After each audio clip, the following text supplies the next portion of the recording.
समाज शास्त्र के बारे में थोड़ी बहुत जानकारी आपको समझ में आ गई होगी, ऐसा हम उम्मीद करते हैं। अब हम यदि समाज शास्त्र का अर्थशास्त्र से संबंध देखें तो हम कह सकते हैं कि अर्थशास्त्र में क्या होता है, वस्तु का सेवा, कोई वस्तु को देखते हैं आप, और सेवा संबंधी बात, उत्पादन संबंधी बात, वितरण संबंधी बात। और जो पहले के अर्थशास्त्री थे पारंपरिक दृष्टि से, वे यही समझते हैं कि अर्थशास्त्र का उद्देश्य, अर्थशास्त्र का क्षेत्र में क्या है, कोई कीमत, आप यदि कोई वस्तु 10 रुपये में लाते हैं, 15 रुपये में बेचते हैं, तो ये अर्थशास्त्र का मामला है।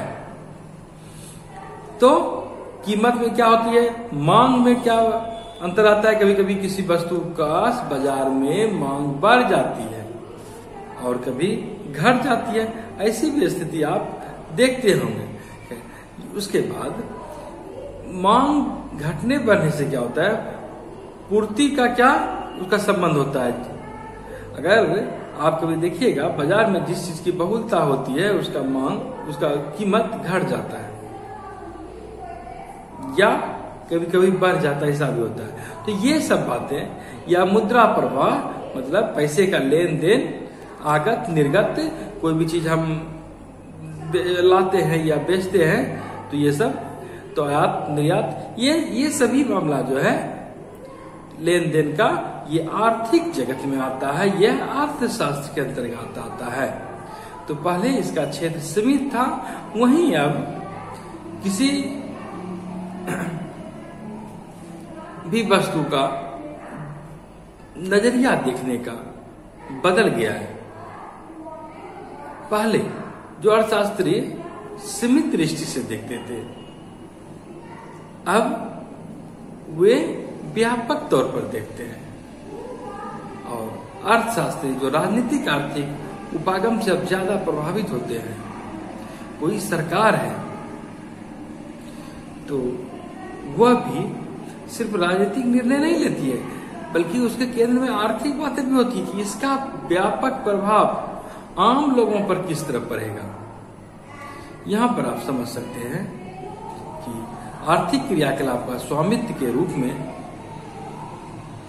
जब कुछ उत्पादन बढ़ता है या उसका फिर वितरण कैसे होता है, इन सब बातों का भी प्रभाव अब इकोनॉमिक्स में ज्यादा देखा जा रहा है, इसका अध्ययन किया जा रहा है। आर्थिक विश्लेषण का नजरिया बदल गया है। आर्थिक व्यवहार कैसे सुनिश्चित होता है यह अब देखा जाने लगा है। वही समाजशास्त्रीय उपागम आर्थिक व्यवहार को सामाजिक मानकों, मूल्यों, व्यवहारों और हितों के प्रबंधक के रूप में देखते हैं। आप समझ सकते हैं कि कोई भी चीज यदि बाजार में बिकता है, बाजार में दिखता है, तो उसका आर्थिक प्रभाव और सामाजिक प्रभाव, दोनों प्रभाव है, दोनों प्रभाव पड़ता है, दिखता है।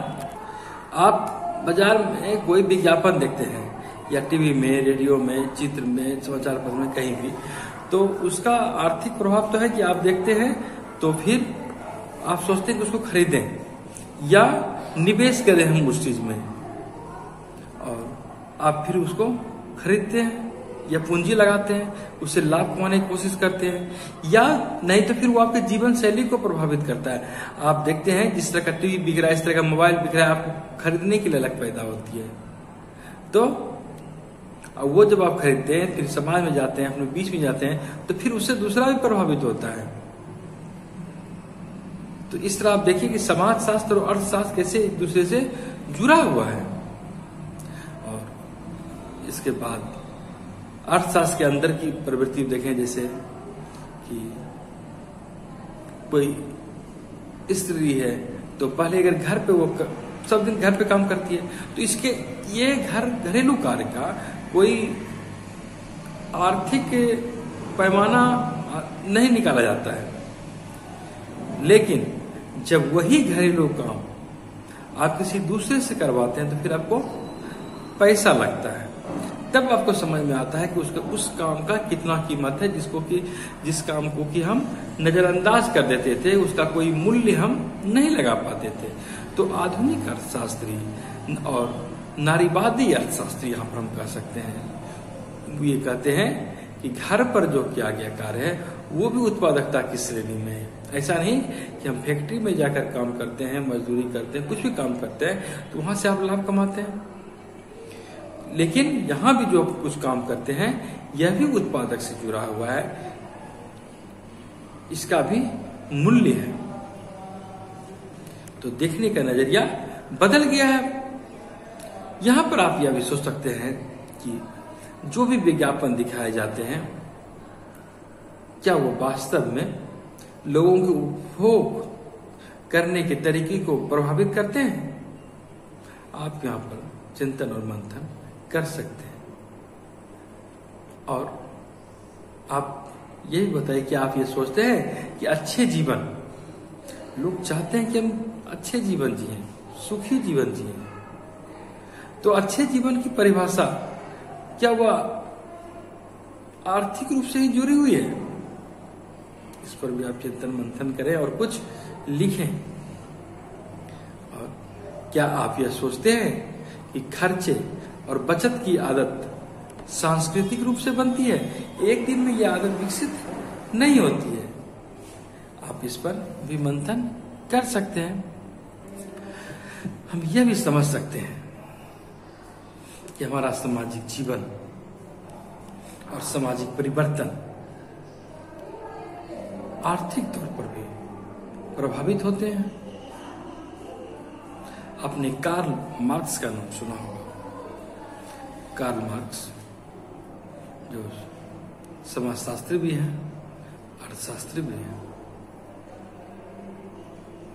तो बहुत ऐसे चिंतक हुए हैं। कार्ल मार्क्स, मैक्स वेबर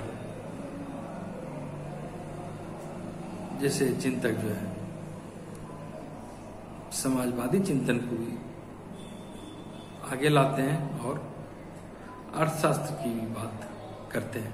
तो यहाँ पे कार्ल मार्क्स कहते हैं कि सभी सामाजिक घटनाओं का निर्धारण, जब हम समाजशास्त्र में अध्ययन करते हैं घटनाओं का, तो ये कहते हैं सभी सामाजिक घटनाओं का निर्धारण उत्पादन के संबंधों द्वारा होता है। और यह उत्पादन के संबंध की जब हम बात करते हैं तो ये विषय आ जाता है आपका इकोनॉमिक्स का, अर्थशास्त्र का। तो अर्थशास्त्र और समाजशास्त्र एक दूसरे से काफी घनिष्ठता से जुड़े हुए हैं। आप देख सकते हैं कि जब राष्ट्रीय स्तर पर राष्ट्रीय आय में बढ़ोतरी होती है तो उसका लाभ देश में रहने वाले हर एक लोगों को मिलता है।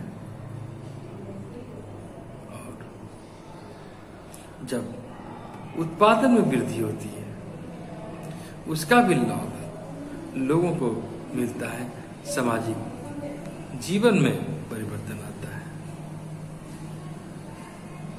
यहां पर आप पियरे बोर्दियू जो 1998 ईस्वी में उनका लिखा गया कथन है जो इस किताब में है कि वास्तविक आर्थिक विज्ञान अर्थव्यवस्था की प्रत्येक लागत पर ध्यान देगा, केवल निगमित निकायों से संबंधित लागत पर नहीं, बल्कि अपराध, आत्महत्या और ऐसी ही अन्य लागतों पर भी।